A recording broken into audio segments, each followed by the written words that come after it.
The sirens are not a warning, they are a funeral dirge for the myth of the impenetrable sky. At 0200 hours, under a biting -20-degree fog, the world's most sophisticated integrated air defense system, the S-400 Triumph, is staring at a ghost. On the radar consoles of the Moscow defensive perimeter, there is no massive formation, no high-altitude bombers, no ballistic trajectories to intercept. Instead, there is noise. A chaotic flickering swarm of low radar cross-section signatures hugging the frozen contours of the terrain, moving at speeds that confuse the automated logic of billion-dollar C4 ISR networks. This is the point of no return. A single drone constructed from nothing more than carbon fiber and treated plywood carrying a shaped charge warhead clips the edge of a high-rise in the capital's outer ring. The impact is a spark that ignites a strategic wildfire. Within seconds, the silence of the metropolis is shattered by the guttural roar of Sirens, one rapid-fire cannons desperate to track targets that are literally flying below the minimum engagement altitude of their primary sensors. The simulation reveals a catastrophic failure in the geometry of defense. For years, the doctrine focused on high-speed, high-altitude threats. But tonight, the threat is asymmetric. These drones utilize terrain masking, weaving through river valleys and industrial corridors where radar waves are scattered by ground clutter. The physics of detection are working against the defenders. A radar's pulse Doppler system is designed to filter out birds and wind-blown debris. By mimicking these flight characteristics, the swarm has achieved a tactical breach of the most protected airspace on the planet. As the first wave penetrates the inner ring, the air defense crews are facing a kinetic nightmare. To fire a $2 million interceptor missile at a $5,000 drone is not just an economic loss, it is a tactical trap. Each launch reveals the position of the battery, and each reload cycle creates a window of vulnerability. The S-400 units designed to decapitate air forces are being neutralized by the sheer volume of a low-tech swarm. The Iron Dome is not breaking, it is being suffocated. Outside Domodedovo, the sky turns a sickly shade of amber. It is not the sunrise. It is the first of the distillation towers at a nearby fuel depot collapsing in a pressurized fireball. The high-octane heart of the regional logistics chain is being surgically cut. On the ground, the panic is not just about the fire. It is the sudden realization that the sensors are blind, the missiles are missing, and the shadow of the drone has replaced the security of the state. The invisible breach is complete. The capital is no longer a sanctuary. It is a target zone. The digital heart of the capital's transportation network flatlines in an instant. At the command centers of Domodedovo, Vnukovo, and Zhukovsky, the screens transition from the orderly flow of civil aviation to a synchronized blackout. This is the activation of the carpet plan, an emergency protocol designed for one specific scenario: the loss of air superiority over the sovereign territory. In a matter of minutes, the gateways to the world are slammed shut. The sky, once a corridor of commerce, is now a restricted kinetic zone where anything that flies is a potential target for panicked air defense batteries. The scene inside the luxury terminals is a haunting juxtaposition of wealth and collapse. This is not a frontline trench yet. The atmosphere is one of total defeat. Thousands of travelers caught in the peak of the Orthodox holiday season are transformed into a mass of stranded casualties. They sleep on marble floors, huddled over designer luggage, under the rhythmic flash of red emergency beacons. 200 flights are suspended in a single breath. The economic cost is not measured in tickets, but in the total disruption of the national logistics spine. When a hub like Moscow stops breathing, the secondary cascades are felt 10,000 kilometers away. The tactical brilliance of the swarm lies in its timing. The simulation shows that the attack was launched during a window of atmospheric instability. Freezing rain and low-lying thermal inversions create a nightmare for optical sensors and traditional radar. The drones are flying in the clutter zone where the moisture in the air scatters radar pulses, making it nearly impossible to distinguish a lethal UAV from a cluster of sleet. While the passengers wait for news that will never come, the Russian air traffic controllers are staring at a void. This is more than a delay, it is a total loss of regional control.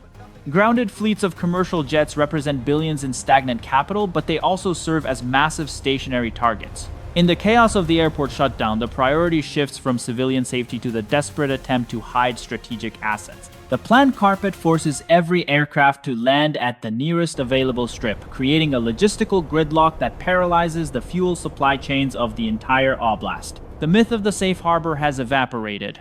As the terminal lights flicker and the heating systems struggle against the sub-zero reality, the reality of the simulation becomes clear. You don't need to bomb a city to rubble to destroy its order.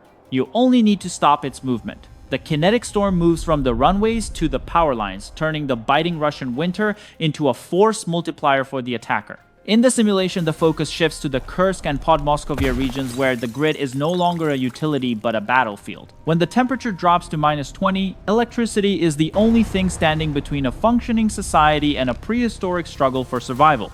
The strike on the Komutovka power plant is not a random act of destruction. It is a calculated disruption of the thermodynamic balance. By targeting the massive step-down transformers in the cooling manifolds, the swarm achieved what 1,000 artillery shells could not?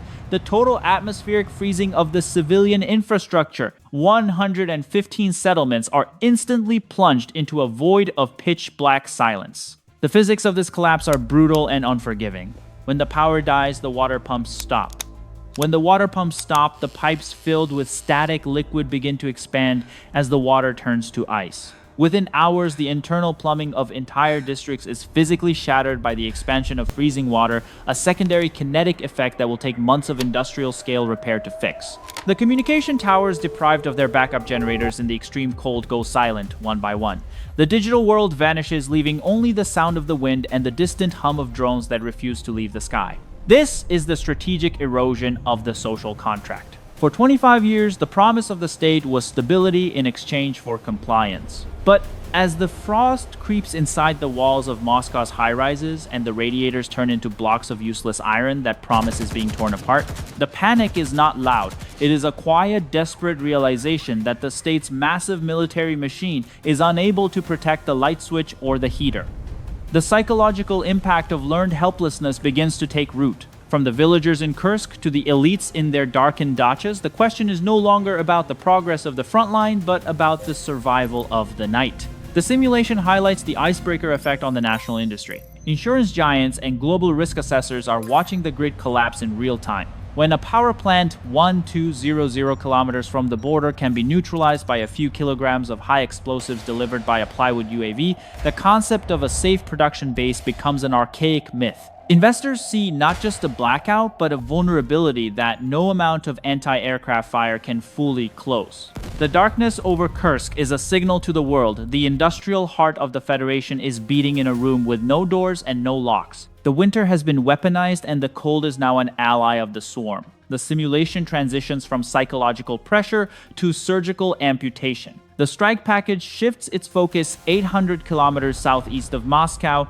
toward the industrial heart of Samara. The target is the Novak Kubyshev refinery, a massive labyrinth of steel and fire that serves as a primary producer of high-octane gasoline and jet fuel. In the logic of asymmetric warfare, hitting a fuel depot is a temporary inconvenience, but hitting a distillation tower is a strategic checkmate. These towers are the most sensitive organs of the petrochemical industry, operating under extreme thermal pressure to separate crude oil into usable military-grade fuels. When the Ukrainian long-range drones impact the primary distillation columns, the physics of the explosion are catastrophic. The sudden breach of a pressurized vessel containing volatile hydrocarbons triggers a bleave, a boiling liquid expanding vapor explosion. 10 simultaneous detonations light up the Samara sky, visible for 30 miles. This is not just a fire, it is the total thermal collapse of the facility's operational capacity. Satellite data confirms that the structural integrity of the refinery's brain has been wiped out. Because these towers are custom-engineered components with lead times of 12 to 18 months, the refinery is effectively removed from the national order of battle for the foreseeable future, but the amputation does not stop with fuel. In the Lipetsk region, the swarm homes in on the city of Yelets. The target is the Energiya factory, the technological backbone of the Russian war machine's power supply. This facility produces the specialized batteries and energy storage units required for every modern tool on the front line, from the encrypted radios used by commanders to the high-discharge lithium packs that power FPV drones, laser rangefinders. Modern warfare is, at its core, an electrochemical competition. Without the steady output of the Yelets factory, the Russian military logistics chain faces a sudden terminal bottleneck. The tactical simulation reveals the hidden casualty of this strike, the Russian soldiers' ability to see and communicate in the dark. Without a domestic supply of high-performance batteries, night vision goggles become expensive glass, and reconnaissance drones remain grounded. This is the strategy of systemic paralysis. By destroying the point of production rather than the vehicle on the battlefield, the attacker eliminates thousands of future threats with a single strike. As the black smoke from Yelets rises to meet the flames of Samara, the Russian army is beginning to lose its sight, its voice, and its fuel. The war machine is not being broken on the front, it is being starved at the source. The Russian general staff is currently trapped in a zero-sum equation, where every decision leads to a tactical deficit. This is the air defense catch-22. The simulation demonstrates that the sheer volume of the drone swarm has achieved a state of saturation that the integrated air defense system was never designed to handle. An S-400 battery, the crown jewel of the IADS, is a weapon of extreme precision and high kinetic energy designed to decapitate stealth fighters and ballistic missiles at beyond visual range. However, when faced with 100 low-cost drones appearing simultaneously on multiple vectors, the system's C4ISR architecture reaches a processing bottleneck. The radar can track them, but the firing solution is a mathematical tragedy. The interceptor math is fundamentally broken. A single 48 N6 missile costs approximately $2 million. It is being fired to neutralize a target constructed of wood and plastic, with a propulsion system from a hobbyist shop costing less than $5,000. This is not just an asymmetric war, it is a rapid-fire liquidation of the national treasury. For every night the swarm appears over Moscow, the Kremlin is forced to consume interceptor stockpiles that take months to manufacture. When the canisters go empty, the choice becomes existential. Do you pull the remaining Pantsir S-1 and Tor M2 units from the oil terminals in Krasnodar and the industrial hubs of Tatarstan to create a steel ring around the capital? The simulation reveals the inevitable consequence of that choice.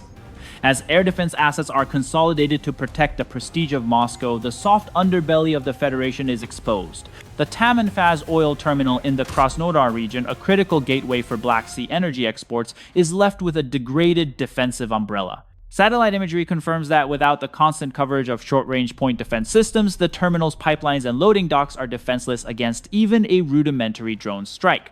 The fire that consumes the Krasnodar docks is the direct result of the frantic need to protect the Kremlin's skyline. The periphery is being sacrificed to save the center. This creates a lethal fracture in the federal structure. Regional governors in Samara, Tatarstan, and the Southern Military District are now staring at the burning ruins of their economic engines and asking the most dangerous question in a centralized state: why are we defenseless while Moscow sleeps under a shield? The strategic tension is no longer just between two armies. It is an internal struggle for the distribution of a dwindling supply of protection. The air defense catch-22 has forced the high command into a state of reactive paralysis. If they keep the systems at the front, the industry dies. If they bring them home, the army is left blind under the FPV swarms of the contact line. There is no middle ground, no hidden reserve, and no tactical exit. The Iron Dome has become a cage of its own making. The final phase of the simulation moves beyond the smoke of burning refineries and into the cold, calculated realm of global geopolitics. As the 2026 drone campaign continues, the invisible shockwaves are being felt in the trading pits of London and the diplomatic corridors of the Middle East. Russia, the world's second largest oil exporter, is seeing its hydrocarbon-based budget hemorrhaging in real time. With 10% of the national refining capacity neutralized, the export of high-value refined products has effectively halted. This is not just a loss of revenue, it is a direct drawdown from the Kremlin's war account. The global market sensitive to any disruption in the Black Sea and the Russian interior has responded with a brutal spike in Brent crude prices, but the irony is that the initiator of the war is unable to capitalize on the surge. Their infrastructure is too broken to pump, refine, or protect the flow. Behind the closed doors of the gilded estates in Moscow City, a different kind of collapse is occurring: elite panic. The simulation indicates that as of early 2026, the silent agreement between the oligarchs and the state has reached its breaking point. For 2 decades, loyalty was traded for the guarantee of wealth and immunity. But as the distillation towers in Samara fall and the tankers in Krasnodar burn, the physical assets that underpin that wealth are vanishing. Intelligence models suggest a massive covert capital flight is underway. Russian economic elites are scouting for exits in Dubai, Istanbul, and Doha, recognizing that a state that cannot protect its own industrial heart cannot protect their future. The promise of stability has been replaced by the reality of a systemic risk that no insurance company is willing to cover. The myth of invincibility, a narrative carefully constructed over a quarter of a century, is now a heap of ash. For the Russian, citizen war is no longer a distant broadcast on a flickering screen. It is the vibration of the window pane as a drone passes overhead. It is the gas station with the out-of-service sign and the apartment block that stays dark for 48 hours in the dead of winter. The state's failure to fulfill its most fundamental duty, the protection of its citizens and its capital, has created a psychological vacuum. This existential rupture is more dangerous to the regime's continuity than any external army. When the people look at the sky and see the swarm bypassing the S-400, they aren't just seeing a tactical failure, they are seeing the end of a superpower's illusion. The ultimate verdict of this simulation is clear. Ukraine has inverted the cost of the conflict. By forcing a massive conventional military power to defend every square inch of its vast territory against a low-cost, decentralized threat, they have initiated a war of attrition that the Russian economy is not designed to win. Hitting a tank on the front line is a tactical success, but making the capital city of a nuclear power feel vulnerable is a strategic masterpiece. The war has not just returned to the home of its initiator. It has dismantled the doors and windows, proving that in the age of autonomous swarms, there are no safe harbors and no impregnable fortresses. The message resonating through the darkened streets of Moscow is simple. If there is no peace for the attacked, there will be no sanctuary for the attacker. This content is a strategic simulation generated by AI for educational and entertainment purposes. It does not represent 100% factual news or official political positions.